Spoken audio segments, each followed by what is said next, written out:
টিকটকের মাধ্যমে বিভিন্ন ছেলেদের সাথে, এবং এমনকি যে থাইল্যান্ড থেকে একটা ছেলে আসছে, থাইল্যান্ড থেকে যখন একটা ছেলে আসছে, যখন কিডনি দেওয়ার হয়তো 6 মাস পরে, আমাদের এলাকারই সে ছেলেটা এসে বলছে আপনি কিডনি দিচ্ছেন, মানে অবাক।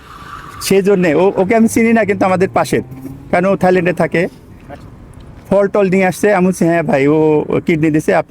আমি অটোওয়ালার কাছে সবার কাছে দোয়া চাই যে আমার বউ আছে, আমাকে কিডনি দিছে, প্লিজ তোমরা দোয়া করো। ওকে, ওই থাইল্যান্ড থেকে ওই ছেলেটা আসছে, বলছে আপনি কিডনি দিচ্ছেন, আপনি মহান ব্যক্তি। হ্যাঁ, আমি বলছি হ্যাঁ ও মহান ব্যক্তি, আপনারা দোয়া করবেন যেন ও ভালো থাকে, সুস্থ থাকে, আর আমিও যেন সুস্থ থাকি। ওনাকে এই কথা বলছি। কতদিন পরে, 6 মাস পরে দেখি ওর বউ সারাসারি হয়েছে, থাইল্যান্ড থেকে বাংলাদেশে চলে আসছে। কেন? ওর ফুফাতো ভাই অনেকগুলো নাম্বার দিচ্ছে, তার মার নাম্বার, তারপরে অন্য নাম্বার, ওর নাম্বার না, কি হয়েছে যে এর সাথে পরকীয়া করে এমন অবস্থা হয়েছে, ছেলে এখন ওই যে ছেলেটা থাইল্যান্ড থেকে আসছে, ও এখন টুনিরে বিয়ে করবে, ওইখানে অলরেডি সারাসারি হয়ে গেছে ওর বউ বাংলাদেশে এসে আমাকে ফোন দিচ্ছে।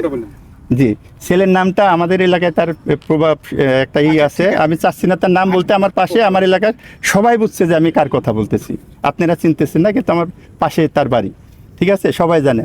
তার বউ সারাসারি হয়ে গেছে, চিন্তা করেন।